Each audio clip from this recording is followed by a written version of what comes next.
అదే RTV app వార్తల్ని క్షణాల్లో చదివే అవకాశం ఉంటుంది. ఒక న్యూస్ పేపర్, ఒక టెలివిజన్ ఛానల్ మీ చేతుల్లో ఎప్పుడు ఉంటాయి. వాళ్ళు భారతదేశం పరిపాలించేటప్పుడు 1909లో ఈ మైనార్టీలకు అభివ్యక్త కాన్స్టిట్యూన్సీలు అవి చేయడం జరిగింది. ఎందుకంటే వాళ్ళ ఓట్లు వాళ్ళు వేసుకోవాలని. అదే క్రమంలో మరి కమ్యూనల్ అవార్డు కూడా మరి బాబాసాహెబ్ అంబేద్కర్ గారు బ్రిటిష్ వాళ్ళతో చర్చించి సాధించుకున్న కమ్యూనల్ అవార్డు అంటే కూడా వాళ్ళ ఓట్లు వాళ్ళు వేసుకోవడానికి. కానీ దాన్ని గమనించిన మరి గాంధీ వాదన ఏమంటే వీళ్ళు హిందువులే కదా, మళ్ళీ ముస్లిమ్స్ అంటే వాళ్ళ సమస్యలు వేరే ఉంటాయి, మళ్ళీ హిందువులు అంతా ఒకటే కదా అంటే అప్పుడు మన అంబేద్కర్ గారు హిందూయిజంలో ఉన్నప్పుడు ఎస్సీ ఎస్టీలకు చాలా అన్యాయం జరుగుతుంది, వాళ్ళ యొక్క వాదనను వాళ్ళు వినిపించుకోవడానికి పార్లమెంట్ అసెంబ్లీలో వాళ్ళకు స్థానాలు కలిగించినప్పుడు కమ్యూనల్ అవార్డు చేయడం జరిగింది.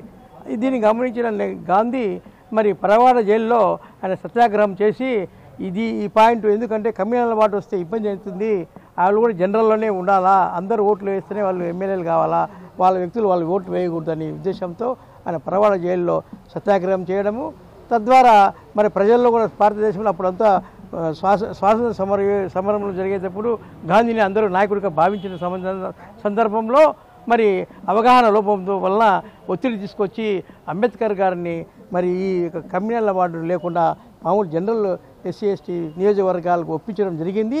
అది జరిగింది కాబట్టి ఇప్పుడు అది ఇంత 70 సంవత్సరాలుగా మన స్వాతంత్రం వచ్చినప్పటికీ కూడా ఎస్సీ ఎస్టీ నియోజకవర్గం ఉన్నప్పటికీ కూడా వాళ్ళ ఓట్లు వాళ్ళు వేయకుండా అందరి ఓట్లపైన డిపెండ్ అయ్యి ఉన్నారు. కాబట్టి ఈ యొక్క రాజకీయ పార్టీలు వాళ్ళని పావులుగా వాడుకొని రిజర్వేషన్లో ఎమ్మెల్యే అవుతున్నారు కానీ ఎంపీలు అవుతున్నారు కానీ ఇంతవరకు కూడా వాళ్ళకి అసెంబ్లీలో పార్లమెంటులో వాళ్ళ గురించి చర్చ జరగడం లేదు. మీరు కూడా గమనిస్తే మన జిల్లాలో ఉండే 1-2 ఎస్సీ నియోజకవర్గాలు కూడా ఎస్సీ ఎమ్మెల్యే ఉన్నప్పటికీ కూడా సమస్యలు తీర్చలేని పరిస్థితులు ఉన్నారు. వాళ్ళకు మన డిఫాక్టో ఎమ్మెల్యే ఉండడం కూడా జరుగుతుంది.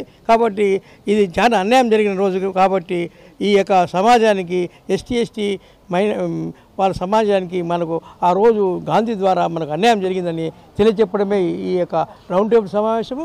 తర్వాత మేము కూడా ఒక బీసీ నాయకుడిగా నేను దీన్ని కూడా ఎందుకు మద్దతు ఇస్తున్నానంటే మరి తర్వాత సైమన్ కమిషన్ వచ్చింది. సైమన్ కమిషన్లో కూడా బీసీ వర్గాలకు సంబంధించిన రాజకీయ లబ్ధి కోసం కానీ ఇంకా వచ్చినప్పటికీ కూడా ఎవరైతే ఈ స్వాతంత్రానికి లీడర్గా ఉండేవాళ్ళు ఈ యొక్క అగ్రవర్ణాలు కూడా ఆ రోజు సైమన్ కమిషన్ గో బ్యాక్ అని చెప్పడం జరిగింది.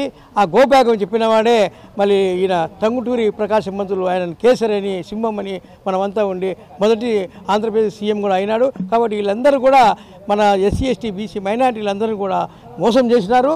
కాబట్టి ఇప్పుడు ఈ సమాజము అందరూ కూడా అన్ని విషయాలు తెలుసుకుంటున్నారు. కాబట్టి ఈ విషయం కూడా ప్రజల్లోకి పోవాలా, ఎవరు మనకు మేలు చేసింది కీడు చేసింది ఎవరని ఇప్పటికే సరే ఎస్సీ ఎస్టీ ఎమ్మెల్యేలను వాళ్ళని స్వతంత్రులుగా ఈ మరిన్ని వీడియోస్ కోసం ఛానల్ ని సబ్స్క్రైబ్ చేయండి. లేటెస్ట్ అప్డేట్స్ కోసం వాట్సాప్ ఛానల్ ని ఫాలో చేయండి. అండ్ లింక్ డిస్క్రిప్షన్ లో ఉంది.